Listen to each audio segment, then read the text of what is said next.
88. Setelah membaca surat kabar yang dibawa oleh Wahyuni, Din jadi heboh sendiri. Yakin bagus tuh berita? Kalau tak, mending Tia tidur saja, ucap Mutia. Terserah kau, mau ikutan ya silahkan, tak pun, nggak nyaku rugi, balas Din sengit. Mutia melirik sini sosok Din yang berjalan ke teras. Adek tenang saja ya, nak. Ema udah tobat jadi tukang gosip. Tapi, baru 2 langkah. Mutia malah berbalik arah menuju dapur. Macit, tolong jaga Intan dulu. Tia sedang ada kepentingan mendesak. Setelah sang anak digendong asisten rumah tangga, ibu muda itu bergegas ke teras luas rumah abangnya. Kak Yuni, Kak Din mana? Tanyanya kala hanya mendapati sang kakak, yang sedang mengupas jeruk bali. Mencari pelengkap untuk rujak, katanya mau tidur, mengapa malah ikut nimbrung? Pasti kau takut mati penasaran, kan? Taklah, Tia, kan sudah insyaf. Cuma mau menjadi pengamat serta pengingat kalau nantinya kalian kelewatan bila sedang menghujat seseorang, kilahnya mencari alasan. Laga betul macam Bu Ustazah. Kakak pegang kata-katamu ini ya. Awas saja kalau sampai kau yang paling ribut nantinya. Iya, Mutia pun membantu mengupas buah mentimun. Udah macam monyet. Kita dibuat Kak Din. Ambil kelapa muda lah, memetik buah jambu dan kedondong lah, dari tadi manjat pohon terus. Tahu gini, taklah aku mau mencari perkara dengan landak betina itu. Ayek tidak henti-hentinya menggerutu. Trio cebol sedang duduk di bawah pohon kedondong, baru saja selesai menyelesaikan hukuman. Sudahlah, kita juga yang salah, tahu betul bagaimana sifat Kak Din yang sering tak mengenal kata kasihan, tapi tetap saja tak kapok-kapok kita mengganggunya, ujar Danang. Iya, aku juga heran, mengapa kita tak juga jerah. Padahal segala macam cubitan, jeweran, sampai dibanting pun sudah kita rasakan. Kening Rizal mengerut sampai alisnya menyatu. Berakhir mereka beranjak sambil membawa kantong kresek berisi buah jambu, kedondong dan 1 janjang kelapa muda. Sementara di lantai atas rumah Bang Agam, seorang wanita baru saja bangun tidur, begitu tidak mendapati sosok sang suami, kelopak matanya langsung berair. Abang, hatinya begitu sedih bercampur kesal, ingat betul kalau sang suami mengatakan akan menemaninya tidur sampai terbangun. Amala beranjak dari ranjang, merapikan tempat tidur dan menyambar hijab instannya, lalu keluar kamar. Kenapa wajahmu, malah, macam istri tak lancar jatah bulanan dan perkasuran, sindir Din. Diamlah, aku sedang dalam suasana hati tak baik, ibarat kata, senggol bacok. Ih seram, belakangan ini, ku perhatikan banyak kali perubahanmu, malah. Lihatlah, buah dadamu mekar macam kue kembang goyang, bokongmu pun melebar kayak pantat ayam habis bertelur, belum lagi hidungmu yang melesak ke dalam lantara kebesaran pipi, terus. Din, Amala memekik, membuat Mutia dan juga Wahyuni bergegas masuk ke dalam rumah guna melihat apa yang terjadi. Amala menyambar sapu yang terletak di belakang pintu. Jangan lari kau, Din. Hahaha, kejar terus Kak. Tia, paling suka keributan. Belum ada 10 menit kau ucap telah insyaf, lalu apa sekarang? Cibir Wahyuni. Mutia membekap mulutnya. Namanya juga manusia, tempatnya hilaf, salah dan lupa. Alasan terus. Wahyuni mendengus, melangkah kembali ke depan. Sudah, malah, sakit perutku tertawa terus. Kau itu tidak gendut, cuma sedikit mengembang macam adonan bolu setelah dikasih soda kue. Din memegangi gagang sapu yang sudah berhasil mendarat memukul pantatnya. Nah, trio cebol sudah tiba. Ayo kita merujak dan buat es kelapa muda, ajaknya. Bersungut-sungut Ayek menjatuhkan janjang buah kelapa yang berisi 6. Sudah lunas ya, Kak? Enak saja. Ya belumlah. Kalian belah tuh kelapa mudanya, lalu serut dagingnya. Alamak, banyak betul kerjaan kami. Sudah macam kerja Rodi saja, jangankan digaji, kata terima kasih pun tak kakak beri. Protes Ayek kesal sambil mengelap keringat di pelipisnya. Sementara di wilayah pinggiran kota kabupaten, Yasir mendesis layaknya ular, badannya luar biasa sakit, terutama bagian punggung yang berdenyut nyeri, menyebabkan dirinya tidak bisa tidur terlentang, hanya bisa miring ataupun telungkup. Ternyata dia sedang berada di rumah sakit. Sudah sadar kau? Sontak pria yang hampir seluruh tubuhnya terdapat bekas tusukan duri itu menatap lekat siapa gerangan. Seketika badannya menjadi kaku, tenggorokannya tercekat kala mengingat bagaimana kejamnya sosok di hadapannya ini kala menginjak punggungnya. Ron melangkah mendekati ranjang, mengikis abis jarak yang tersisa, lalu menjatuhkan lembaran kertas bermaterai di kasur berspray putih polos. Tanda tangani berkas-berkas itu, atau kau memilih mendekam di penjara. Yasir kembali meringis menahan sakit, dirinya lupa kalau tidak bisa duduk dengan benar, berakhir tetap berbaring menyamping, tangan yang tidak diinfus mengambil kertas bertinta hitam. Jadi, Nirma ikut andil dalam kejahatan kalian. Geramnya tertahan, setelah membaca surat perjanjian tentang perceraian. Tak perlu banyak cakap, cukup kau tanda tangani. Tak sudi, saya akan membawa kasus kejahatan ini ke meja hijau. Perbuatan kriminal dan biadab kalian wajib dipertanggungjawabkan. Yasir melempar lembaran kertas tadi. Baiklah kalau itu maumu. Tapi, perlu kau ingat, kesempatan ini hanya datang satu kali. Jangan sampai menyesal di kemudian hari. Sebelum kau memutuskan sesuatu, alangkah baiknya dipikirkan dulu. Ron tersenyum sinis. Tak menafkahi istri, berselingkuh dengan teman satu kantor, menggelapkan dana kas, bahkan pernah menjadi pelaku tabrak lari sewaktu kau masih bekerja di kota provinsi. Coba kau pikir. Dengan banyaknya kasusmu itu, apa mungkin dapat melawan Juragan Byakta? Sekujur tubuh Yasir kaku, tatapannya tidak seyakin tadi, bahkan nyalinya menciut. Tunggu, cegahnya saat anak buah Byakta hendak keluar ruangan. Apa dengan menandatangani surat perjanjian itu, berarti saya lepas dari semua perkara dan masih dapat bekerja seperti sedia kala? Tanyanya meragu. Dalam hati Ron tersenyum puas menertawakan kebodohan sosok mengenaskan yang belum tahu kalau karirnya sudah tamat. Bisa jadi, tapi tak menutup kemungkinan sebaliknya juga. Ron kembali lagi, mengeluarkan pena saku celana. Si bodoh itu sudah menandatangani semua berkasnya, Juragan. Surat STNK mobil pun, berhasil kami ambil dari dompetnya. Ron memperlihatkan lembaran kertas yang terdapat tanda tangan Yasir. Kerja bagus. Berikan imbalan setimpal sebagai ucapan terima kasih kepada pasangan suami istri itu, karena sudah mau diajak kerja sama. Byakta mengembalikan kembali map yang dibawa Ron. Baik, Juragan. Nirma sedang mengamati Afna yang berbaring miring pada ranjang pesakitan. Ingin sekali aku mencaci makimu, tapi hal itu sama saja dengan mengatai diri sendiri.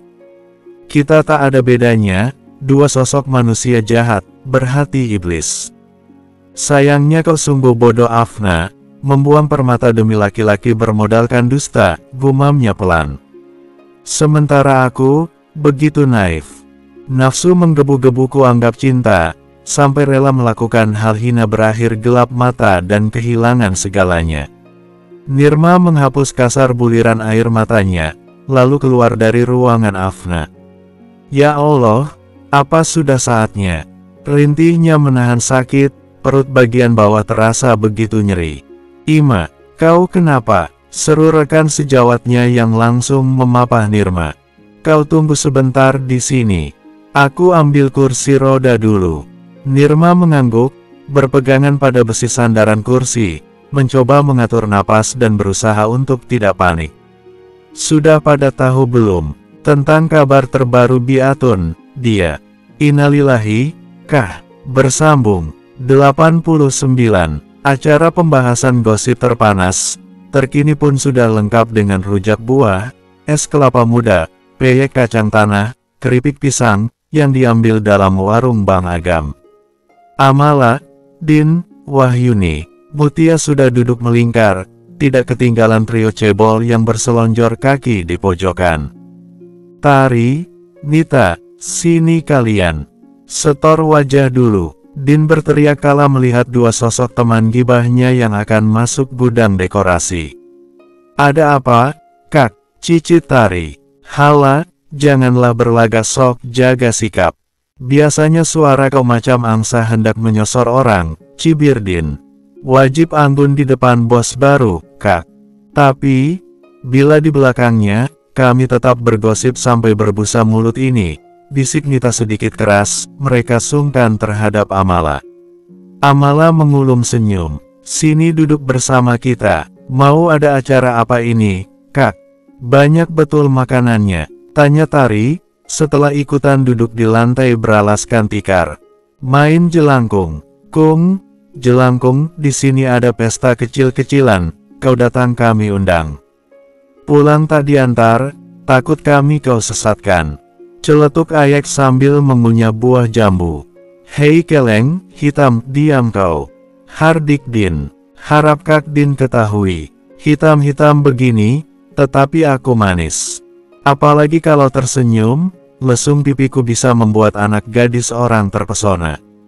Bibirku memang membel, tapi sigar jambe.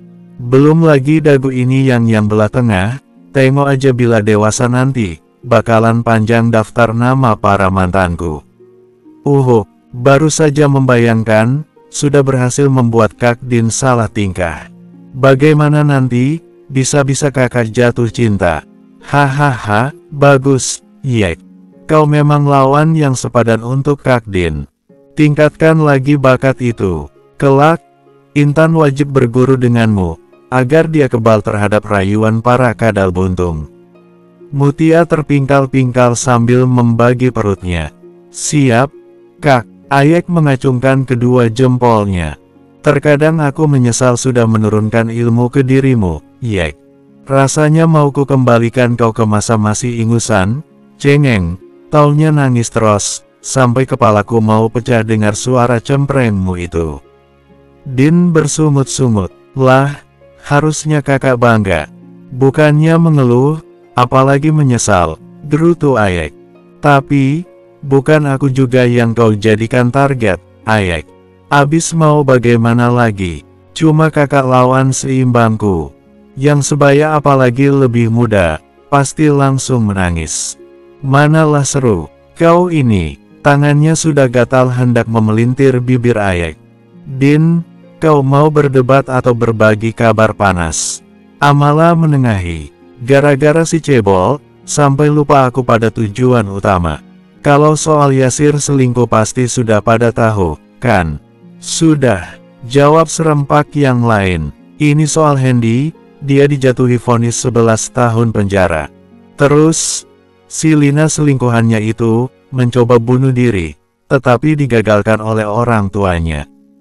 Pal kali memang dia, mau enaknya, tapi tak siap menghadapi konsekuensinya. Sudah tahu punya laki, masih juga menggatal, di mana coba otaknya. Mata kaki. Harusnya kalau mau mati, tunggu dulu sehabis melahirkan. Biar dia tak jadi sundal bolong yang bergentayangan. Selama hidup sudah menyakiti banyak hati. Giliran telah mati pun masih bisa menakuti. Enak betul kalau macam tuh. Celetuk Mutia, yang lainnya ikut mengangguk. Aku juga punya gosip tak kalah panas. Ini tentang Biatun, ucap Tari. Kenapa dengannya? Innalillahikah? Mutia langsung menyambar. Plak, kau tadi cakap cuma mau jadi pengamat serta pengingat, mengapa sekarang yang paling semangat? Wahyuni memukul paha adiknya. Aduh, susah memang ya, kalau orang hendak tobat. Ada saja godaannya. Salah kalian juga sih, yang akal-akalan membuat pertemuan layaknya acara biang gosip. Kan, sisi jelek Tia yang sudah terkubur bangkit lagi, alibinya tanpa rasa bersalah. Lebih baik kau masuk, terus kelon itu si Intan. Daripada kami juga yang kena fitnah. Din mendorong bahu Mutia, dia begitu geram. Taklah, nanggung juga. Ayok teruskan. Kebetulan sebentar lagi lebaran. Nah, nanti kita semua, kan, kembali suci di hari yang fitri. Jadi, tak apalah kalau sekarang menumpuk dosa. Semua yang ada di situ menarik napas panjang. Biatun masuk rumah sakit. Kabarnya setelah dikasih tahu tentang Yasir, dia terkena serangan jantung ringan, lanjut Tari. Apa sudah saatnya kita berbondong-bondong meminta maaf kepadanya? Sebelum dia keburu pergi menghadap Sang Ilahi. Wahyuni ikut bersuara, sedangkan Amala sibuk mengunyah buah sambil dicocol sambal rujak. Belum perlulah, biasanya orang macam Biatun tuh, meninggalnya masih lama. Sebab, Allah kasih banyak waktu untuk bertobat. Tapi, sudah jatuh tertimpa tangga pun tak insyaf. Heran ku tengok orang macam dia tuh, jelek betul sifatnya. Din tersenyum sinis. Kakak kenapa menangis? Kepedasankah? Mutia menggoyang lengan Amala. Suara nyaring Mutia, menarik perhatian tiga sosok pria yang berjalan mendekati para wanita. Agam sontak melangkah cepat, menghampiri, lalu mengusap lembut pucuk kepala sang istri yang menunduk. Nur, kenapa? Amala berdiri, langsung memeluk erat pinggang suaminya, membenamkan wajah pada dada bidang. Abang bohong, katanya mau menemani Nur tidur. Semua pasang mata yang ada di sana terbelalak, dengan mulut menganga. Agam pun tidak punya cara lain, mencoba mengesampingkan rasa malu. Ia membalas pelukan erat itu, mencium lembut pucuk kepala istrinya. Dapat dirasanya kaos bagian depan basah oleh air mata Amala. Sayang, maafkan abang ya. Tadi, ada keperluan mendadak.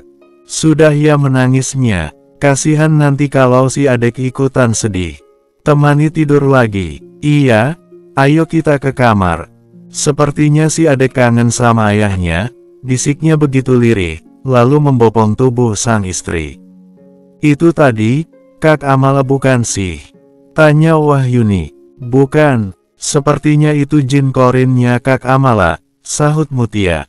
Ayo Ima, kau pasti bisa. Ikuti aba-aba saya ya, Ibu. Tolong maafkan semua kesalahan Nirma. Ternyata begini rasanya proses melahirkan sosok buah hati ke dunia.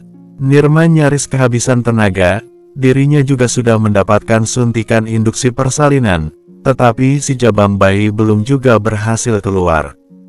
Fokus Ima. Jangan memikirkan yang lainnya, cukup rasa bahagiamu setelah penantian panjang akhirnya tak lama lagi bertemu dengan buah hatimu. Ayo semangat, Ima. Teman sejawat Nirma ikut memberikan dukungan. Seorang bidan, 2 perawat, sedang membantu persalinan Nirma yang maju 3 minggu dari perkiraan.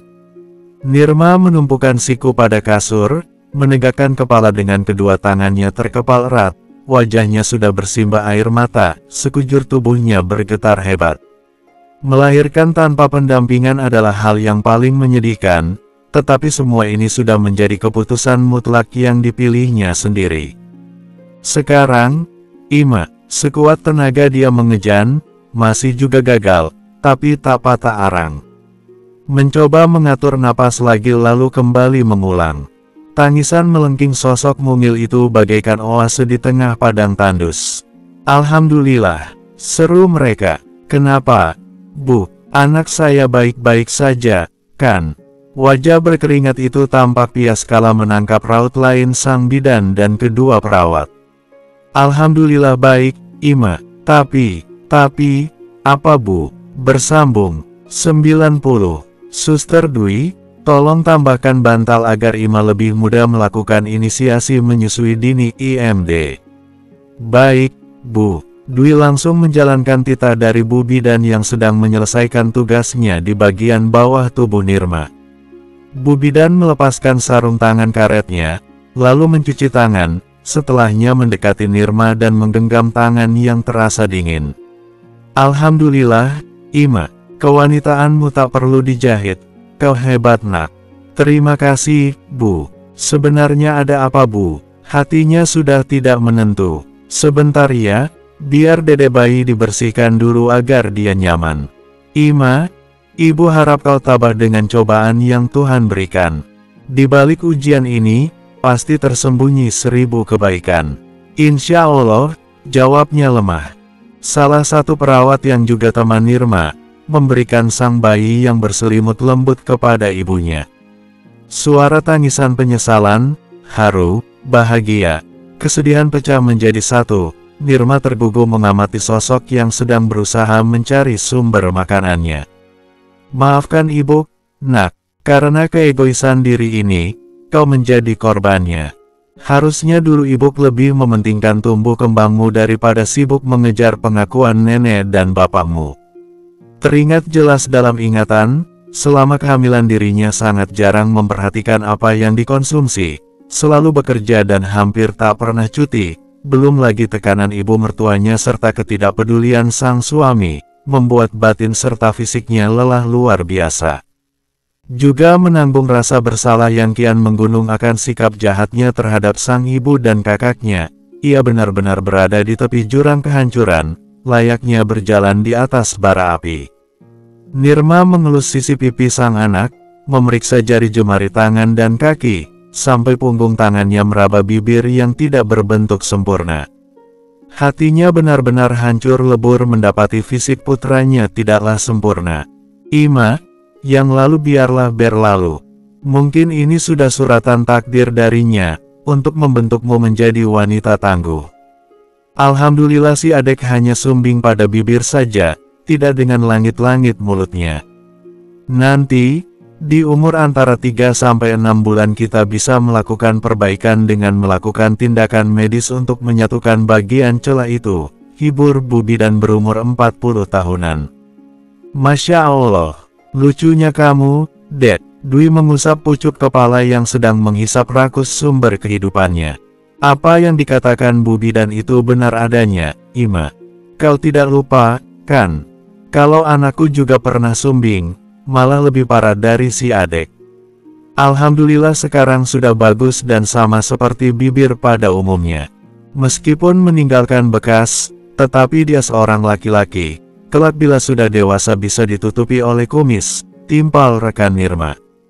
Terima kasih, semuanya. Kalian begitu baik kepadaku, menerima hangat diri ini, tak sungkan menegur bila salah. Nirma mendekap lembut bayi mungilnya. Bu Bidan berdiri di samping Nirma, mencium pucuk kepalanya. Selamat atas gelar barunya ya Ibu, Ima.